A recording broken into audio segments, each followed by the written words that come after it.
Hey everyone, happy college football. Welcome to Porcelain Picks. I'm your host, Andrew Fabian, and it's Friday. We're ahead of Labor Day weekend. Version 2 of Week 1's college football picks and analysis. We at Porcelain Picks are here to deliver you the locks you need as you scroll atop the porcelain throne. Said it's version 2. We're headed into the weekend. Version 1 was Thursday night, and what a miserable Thursday night it was. 0-3 record after starting out week 0, 3-0. I owe you an apology. I got all 3 games wrong. Nobody else is to blame but me. All right, let's jump in to a quick review of last night's games before we bring you some winners on Friday and Saturday. All right, let's look at Boise State -5.5 at South Florida. Boise never got off the bus. That's all you need to know. South Florida took it to them from quarter number 2, start to finish. Bulls win it by many scores. This game was never in doubt. Awful performance by Boise State. Won't be picking them again.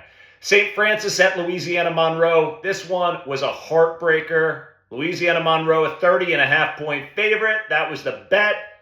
They win by 29. They missed 2 fourth-quarter extra points. That is a bummer. Sorry about that one. Nebraska -6.5 at Cincinnati. Should have known the way Dylan Raiola ran out of that tunnel at the start trying to impress his idol Patrick Mahomes, who he copies in every single way except for on the field. Then Nebraska was not going to cover this -6.5. They win by 3. We lose the bet. All right, that's the look back. Let's look forward now. 3-3 on the season. Greener pastures. Friday night, we got a few games to pick. A couple outrageous ones, and then a big slate on Saturday. So we're going to bring you the winners here. We got one special pick at the end from Joey Mack with his Maction Lock of the Week. He's got one pick this week. His leans last night were fairly good. He leaned Miami, Ohio, +17.5. They lost by 17, but he won't pick Miami because he went there, and he's a diehard fan. So watch till the end to get Joey Mack's Maction Pick of the Week. Make sure you subscribe to the YouTube channel. Follow us along all year. Comment, what did we get right? Where are we way off? And give us some crap when we have a terrible performance like I had last night. All right. Western Illinois at Illinois. A little bit of an outrageous one. Illinois 47.5-point favorites as it stands right now. This is a Friday night matchup. Take the under in this one. Over under 63.5. Illinois is going to go up with a big lead in the first half. They'll put in their backups. They're going to load balance a little bit in this game and save some room for Duke next week where they travel to. Western Illinois is going to be an easy win. Look for this game to go under 63.5. I think Illinois comes close to covering that number. I don't think Western's going to put a lot of points on the board. Lock it, flush it. All right, we'll go to a bigger game. Auburn at Baylor. So SEC, Big 12 action. Baylor's a 2.5-point home dog. I like Baylor in this game. Auburn, we know, brought in Jackson Arnold. Not sure how they developed him throughout the offseason. They have a lot of weapons at wide receiver as well. I think this Auburn team has a chance to make some noise here throughout this year, but I think it's going to be slow moving out in the front of this season for Auburn. I do think that is a theme that we've seen over the past several years with the Tigers.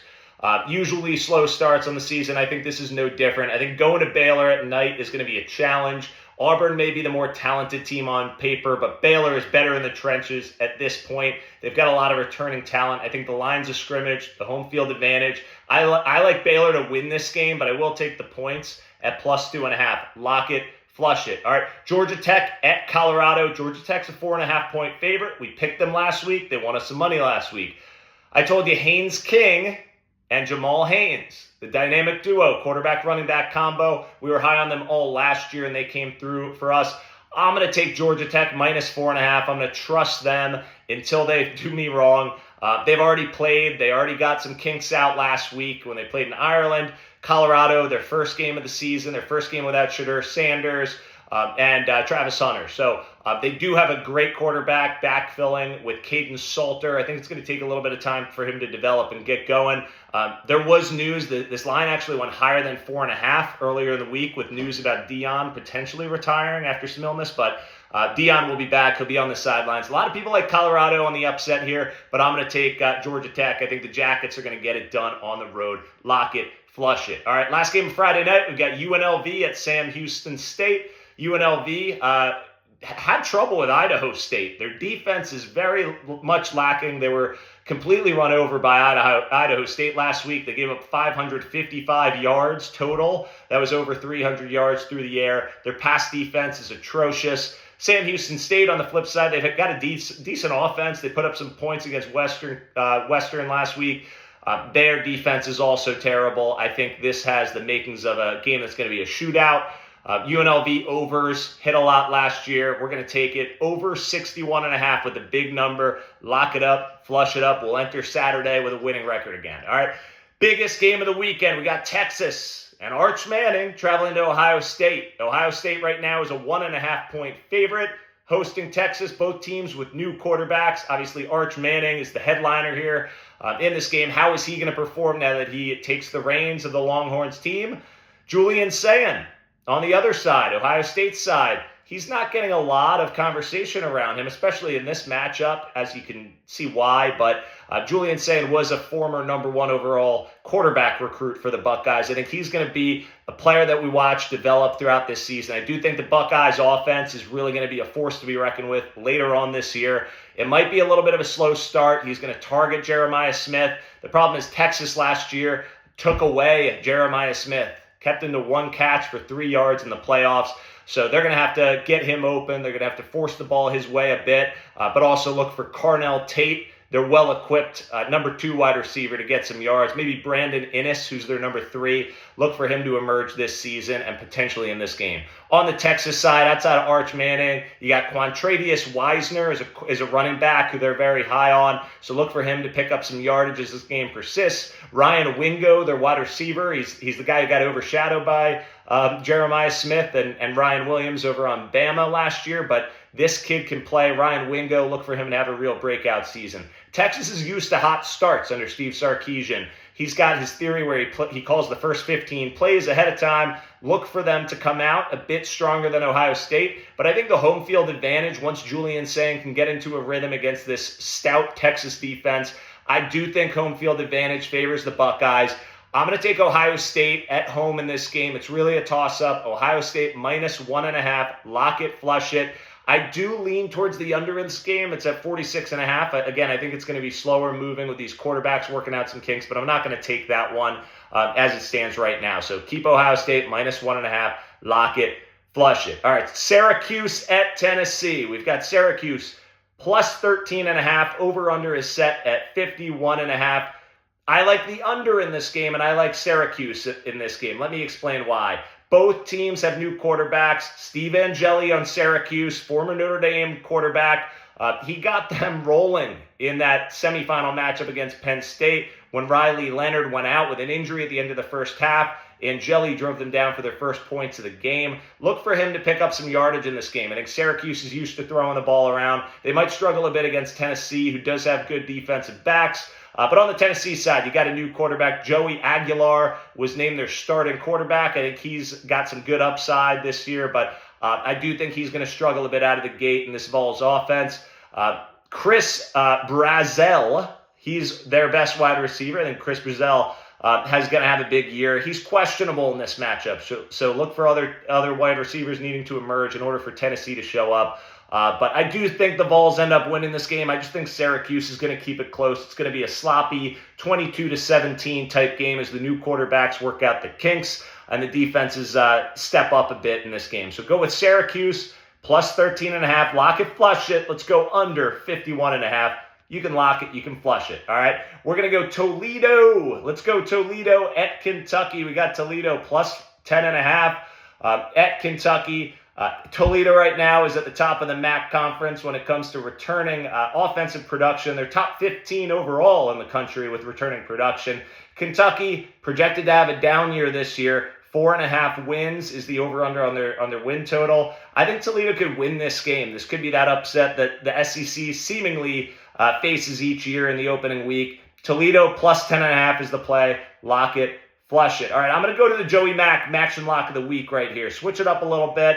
I like it here. Let's get a little creative. We've got Texas State versus Eastern Michigan. Eastern Michigan, very good team a year ago. However, they did get smoked with the transfer portal. These guys get it done in the trenches. They're used to having a stingy defense. They lost their top 10 tacklers. Eastern Michigan did, coming from last year to this year. Look for them to struggle going into the Texas heat. I think Texas State, or Joey thinks Texas State at minus 13 is the play here. You might see it minus 13.5 by the time this game kicks off or by the time you watch this, but take Texas State regardless, whether it's 13 or 13.5. We'll lock it in at 13. You can lock it. You can flush it. Thank you, Joey Mack, for another season of winning. All right, let's go to the 3:30 slate. We got Old Dominion at Indiana.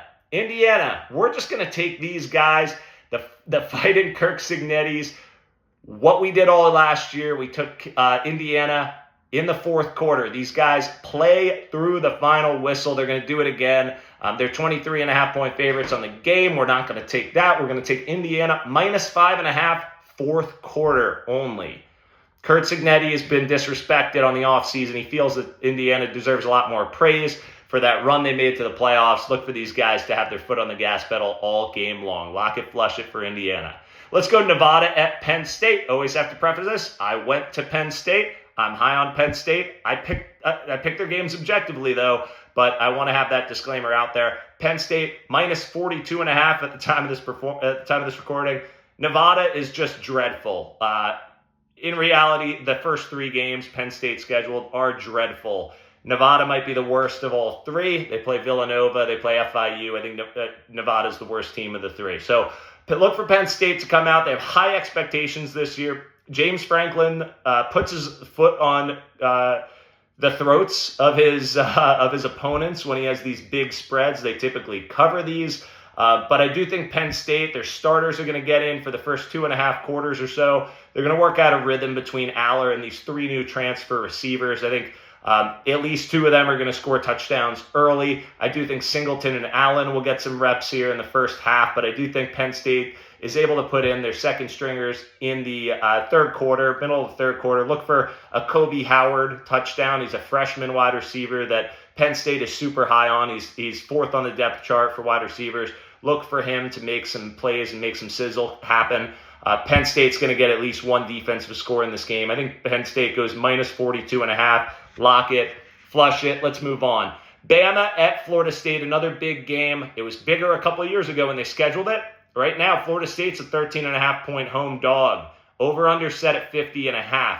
Reason I say that, I think this weather is going to play a factor again. Teams traveling down to Florida in the heat, in the humidity. There's going to be a little bit of rain during this game. Bama's got a new quarterback and Ty Simpson coming in to start. I think he's got a lot of talent, but again, it's going to be working out the kinks in front of a raucous Florida State crowd in a new environment there. They're hoping to have a bounce-back year. They really need a bounce-back game. Tommy Castellanos, the transfer in for BC. This guy's been talking trash all off-season about this matchup against Alabama. Now it's time to see him perform. Alabama last year, the good news for Castellanos, Alabama struggles against running quarterbacks. It's actually the last 2 years they've gotten smoked. Castellanos is a running quarterback. Look for him to pick up some yardage. He does take sacks. He takes sacks for big yardage losses. So that could be a real game changer here. Florida State's got a decent talent profile. They did last year when they didn't execute. Let's see what happens with Billy Napier's squad. Or not Billy Napier. Sorry about that.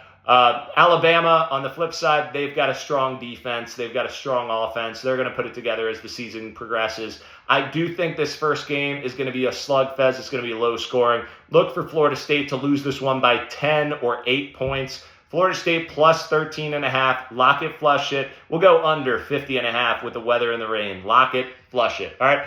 Night game action. We got LSU at Clemson. A huge matchup of the Tigers. This one's at Clemson. 3.5-point home favorites at the time of this recording. LSU side, two great quarterbacks in this game, two veterans. You got Garrett Nussmeier against Cade Klubnik. Clemson, obviously highly touted this year with that number 4 ranking. LSU's a top 10 team. Garrett Nussmeier's got a ton of talent to distribute the ball to, but the LSU offensive line is laboring. They lost 4 players. They got 4 replacements here in the offensive line, so that's going to be a big key to this game and this season, to give Nussmeier some time to distribute the football. He also got injured during the offseason. He got carted off the field a few weeks back. LSU says it's nothing. We'll see. We're going to see early on how this offensive line holds up against Clemson's stingy defensive line. In this game, I do like the home team. Clemson's got some great wide receivers of their own. I think Clemson wins this game by 7 to 10 points. Take the Clemson Tigers, -3.5. Lock it, flush it. UTSA at Texas A&M. Big Texas A&M start to the season. They had a hot start, starting 7-1 last year with their only loss to the Notre Dame Fighting Irish, who they'll face in just a couple weeks. Texas A&M, 22.5-point favorite. They're returning Marcel Reed, who was in and out of the lineup last year. Some say he's a great quarterback with big upside. Some are down on him. I think he's a very serviceable starting quarterback. I think he'll get the job done in a big way this Saturday. So look for Texas A&M to lean into the lines of scrimmage. They're going to outclass and outmatch UTSA, a strong team, but look for Texas A&M to blow them out. -2.5, lock it, flush it. Let's go late night. We got Utah, -5.5 at UCLA. This is an 11 o'clock Eastern time start. I'll be fast asleep, but I'll wake up to a win here with Utah, -5.5. You can lock it, flush it.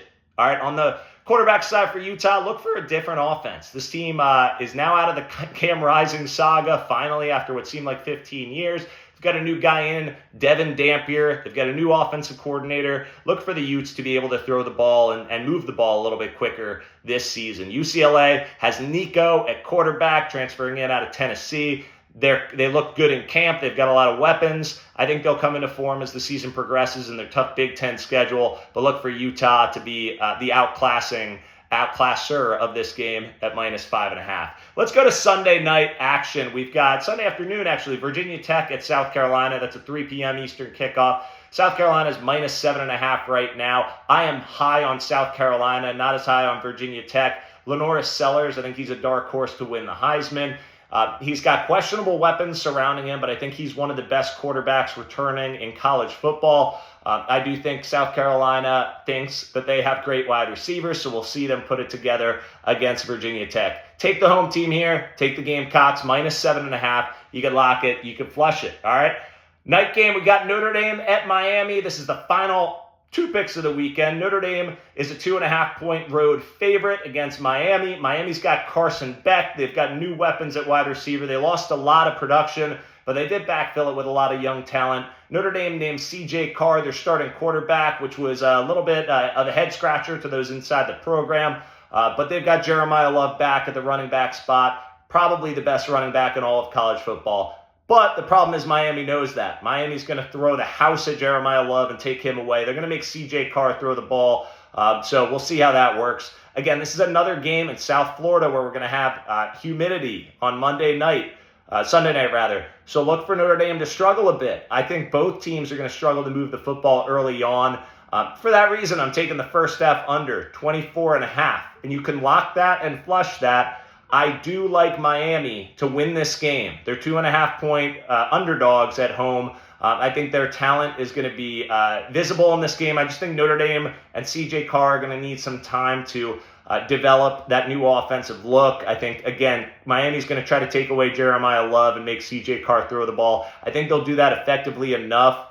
Take them +2.5, lock it, flush it. All right. That was a lot of picks. You're 18 minutes in. If you're still with us, thanks for joining. Subscribe to the channel. Make sure you give us a like, give us a comment. We at Porcelain Picks are here to deliver the locks you need as you scroll atop the porcelain throne. I'm Andrew Fabian for Joey Mack. Happy college football, everyone.